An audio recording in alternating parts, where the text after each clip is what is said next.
ওহাবিদেরকে দেখবেন এরা সুন্দর বদরের যুদ্ধের ওয়াজ করে, খন্দকের যুদ্ধের ওয়াজ করে, হুনাইনের যুদ্ধের ওয়াজ করে, উষ্টের যুদ্ধের ওয়াজ করে, কিন্তু কারবালার যুদ্ধের ওয়াজ করে না।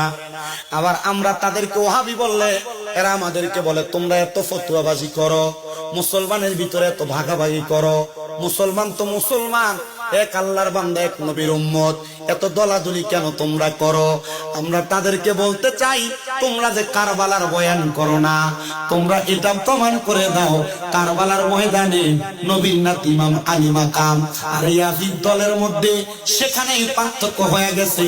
নবীর নাতির গলা মুবারকে যারা ছুরি চালাইছে এরা পাঞ্জাবিওয়ালা, পাগড়িওয়ালা, টুপিওয়ালা, এরা নামাজি ছিল, ইমাম ছিল না।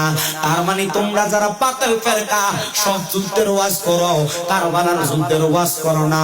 আমরা বুঝতে পারলাম তোমাদের ভিতরে হুসাইনে পাকের মুহাব্বত নাই, তোমাদের সাথে আমাদের সাথে তফাৎ একটা না হাজারটা।